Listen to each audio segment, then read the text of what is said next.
조선 초 이방원은 왕자의 난을 일으켜 형제들을 죽이고 왕위에 오르게 됩니다. 과거 수많은 나라들에서도 이런 왕위 다툼은 흔하게 일어났는데요. 명나라의 영락제가 일으킨 정난의 변과 오나라 송권의 자식들의 황위를 둘러싼 다툼인 이궁지쟁, 그리고 조조의 아들 조비와 조식, 조창 등의 다툼 등 이것 외에도 수많은 일들이 벌어졌었죠. 오늘 이야기할 이야기도 당나라 황위를 두고 형제들끼리 죽고 죽이는 싸움이 벌어진 현무문의 변에 대한 이야기입니다. 수양제 양광은 막대한 비용이 드는 토목 공사에다가 극심한 사치, 그리고 여러 차례에 걸친 고구려 원정 실패로 인해 수나라 백성들의 원성은 하늘을 찌르고 있었고 수많은 지역에서 반란이 일어나고 있었죠. 태원 유수이던 이연 역시 반란을 일으켰고 이후 수도였던 장안을 함락시킨 뒤 수공제를 옹립하고 수양제가 강도에서 부하에게 살해당하자 그는 수공제에게 양위를 받아 황제에 오르니 그가 바로 당나라 고조입니다. 당나라를 세운 고조 이연은 황제가 되고 난 이후 장남이던 이건성을 황태자로 삼았는데요. 하지만 당시 당고조 이연의 아들들 중에서 가장 명성이 높은 인물은 둘째 아들 이세민이었던 것이죠. 이세민은 당나라가 건국되고 나서 아버지 이연의 명을 받아 여전히 각지에서 일어나고 있던 반란을 단 한 번에 패배 없이 모조리 진압하기도 했었기에 이연은 그에게 천책상장이라는 칭호를 하사하기도 했습니다. 또한 당나라가 건국되기 이전부터 아버지를 도와 가장 큰 공적을 세웠던 인물 역시 이세민이었죠. 하지만 장남 이건성도 가만히 있지는 않았는데요. 이건성은 이연의 근거지였던 태원을 사수하는 임무를 맡았기 때문에 그 덕분에 당나라가 천하를 통일하는 데 이바지하긴 했지만 이세민의 화려한 공적에는 미치지 못했던 것입니다. 거기다가 이세민의 공운이 그야말로 막대하다는 것은 이미 모두가 인정하고 있었죠. 하지만 이세민이 왕세춘과 격돌할 땐 이건성은 돌고를 막고 있었으며 이건성의 공적 역시 만만치 않았고 심지어 정신에 문제가 있다든지 아니면 성질이 더러워서 폭군의 기질이 보인다든지 하는 결격 사유도 없었습니다. 그러나 문제는 이연의 강력한 경쟁 군벌이던 서린고, 유무주, 두건덕, 왕세충 등을 모두 물리친 것이 바로 이세민이었고 그의 공은 넘사벽 수준이었던 것이죠. 비록 이세민이 아버지 이연의 아들로서 반란군에 소속되어 있었지만 사실상 그는 아버지 이연과 함께 반란을 일으킨 동업자라고 봐도 무방했을 정도였습니다. 이후 이세민은 태자의 궁에 버금가는 자신의 궁 홍의궁을 짓기 시작하자 이건성은 점점 느껴지는 압박감의 준비를 하기 시작했죠. 바로 동생 이세민에게 공격당하지 않기 위해 먼저 그를 공격해야겠다는 생각에 인재들을 모으기 시작했던 것입니다. 하지만 이는 이세민 역시 마찬가지였는데요. 이세민은 황제가 되고 싶다는 야심이 가득했고 그러기 위해선 형 이건성과의 황위 다툼은 불가피했던 것이죠. 그래서 이세민 역시 많은 인재가 필요했기에 이세민과 이건성은 서로 경쟁적으로 인재들을 모으기 시작했습니다. 한편 이건성에게는 굉장히 강력한 영향력을 가진 인물이 같은 편이 되었는데 그는 바로 동생 중 한 명인 제왕 이원길이었죠. 이건성은 이원길에게 이세민을 죽이고 난 뒤에 황태제로 삼겠다고 약속했던 것인데요. 이건성의 부하들이 황제의 아들이자 엄청난 공을 세운 개국공신을 대놓고 공격할 수 없기도 했고 태자인 이건성이 진왕인 이세민을 견제하는 것도 태자로서 가오가 살지 않는 모습을 보이는 것이었는데 이때 이원길은 같은 황자이기도 했기 때문에 얼마든지 당고조 이연을 찾아가 이세민을 공격할 수 있었고 이세민 입장에서 이원길은 정말 까다로운 상대였던 것이죠.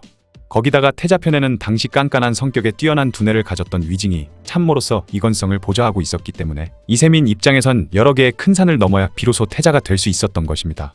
거기다가 이연 역시 이세민의 명성과 그가 쌓은 막대한 공 때문에 장남 이건성에게 피해가 갈까봐 이세민을 조금 멀리하기 시작했는데요. 이연은 측근 부하에게 둘째가 많이 달라졌다면서 흉을 보기 일쑤였으며 이연의 비빈들에게도 이세민은 평판이 너무 좋지 않았기에 비빈들은 계속해서 이연에게 이세민에 대한 험담을 했는데 이러한 일들 역시 이세민에게는 불리한 점으로 작용했던 것입니다.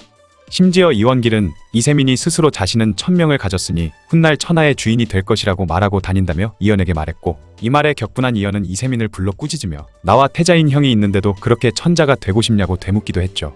그러자 이세민은 자신이 하지 않았던 말이지만 일단 머리를 숙이며 용서를 구했던 것입니다. 그러나 이 때문에 이연은 더욱 이세민을 의심하게 되었으며 이세민은 누가 그런 말을 하고 다녔는지 철저히 조사를 하기 시작했고 이 일의 배후에는 이건성과 이원길이 있다는 걸 알아차리게 되죠. 그러던 이때 유욱달이라는 인물이 반란을 일으켰는데 이세민이 또 공을 세우지 못하게 하기 위해 이세적을 보냈지만 유욱달에게 대패하고 말았고 결국 이연은 어쩔 수 없이 이세민에게 명령해 반란을 토벌하게 하기도 했습니다. 하지만 이세민이 철수하자 유욱달이 돌고를 등에 업고 다시 반란을 일으켰는데 이때 태자파였던 위진과 왕규가 이건성을 찾아가 자신이 출진해 반란을 진압하겠다고 이연을 찾아가 선언하라고 말했고 그렇게 이연의 허락을 받은 이건성은 군사를 이끌고가 유욱달의 반란을 진압해 자신도 호락호락하지 않다는 걸 알릴 수 있었죠. 거기다가 이세민의 세력을 약화시키려 한 이건성은 모략을 써 이세민의 모신이던 방연영과 두여회를 조정으로 불러들여 이세민과 떼어놓는데 성공하기까지 했습니다. 그렇게 이세민이 세운 엄청난 공으로 인해 항상 기가 눌려있던 이건성이었지만 정치적인 투쟁에서 입지를 다지다 보니 점점 자신에게 유리한 방향으로 흘러가고 있었던 것이죠. 그러던 626년 마침내 이세민이 결단을 내리게 되는데요. 바로 돌궐이 당나라를 공격해오자 이건성은 이 기회를 틈타 이세민 일파를 일망타진할 계획을 세웠던 것입니다. 바로 제왕 이원길이 돌궐을 막는 지휘관이 된 이후 이세민 일파이던 울지경덕과 진경 등을 데리고 출진해 온갖 모함을 한 뒤에 죽여버릴 생각이었던 것이죠.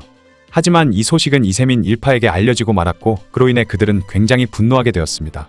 이때 이세민의 처남이던 장손무기가 군사를 일으켜 쳐들어가자며 이세민을 설득했고 울지경덕 역시 이세민이 움직이지 않으면 자기가 나서겠다고 말하자 이세민은 결단을 내린 듯 방열령과 두여회를 불러들이라는 명령을 내렸고 626년 6월 3일 그는 아버지 이연을 찾아가 이건성과 이원길이 아버지의 후궁들을 희롱했다고 고발해버렸죠.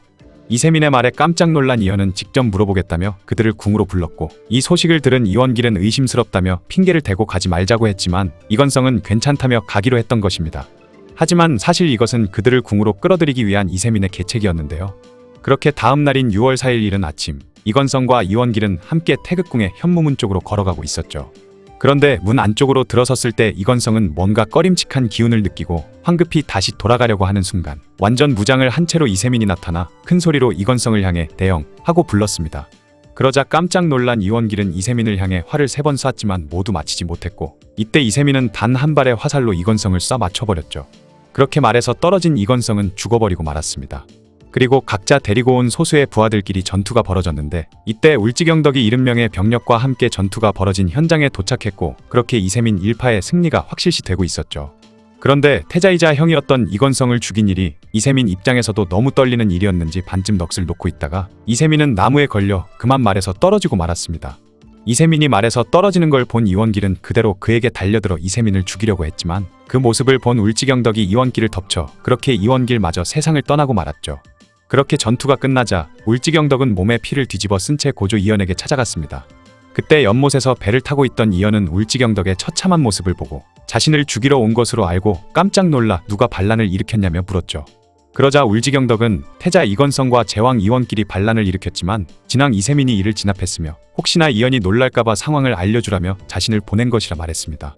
두 아들의 죽음을 전해 들은 이연은 매우 슬퍼했지만 이미 대세는 이세민에게로 기울어졌다는 걸 알고 곧바로 이세민을 황태자로 삼았고 그리고 2개월 뒤 이세민에게 황위를 물려주게 되었죠. 그렇게 이세민은 당나라 2대 황제 태종이 되었는데요. 이후 이세민은 병사를 보내 기껏해야 10살도 안 된 이건성의 아들들과 이원길의 아들들을 모조리 죽여 후한을 없앴고 그들의 가족들 역시 모두 죽거나 서인이 되어 쫓겨났으며 동생 이원길의 후궁이던 여인을 자신의 후궁으로 삼기까지 했습니다. 또한 아버지 이연은 635년에 세상을 떠날 때까지 거의 유폐되다시피 하면서 살았으며 이세민을 험담하던 이연의 후궁 윤덕비도 죽임당하고 말았죠.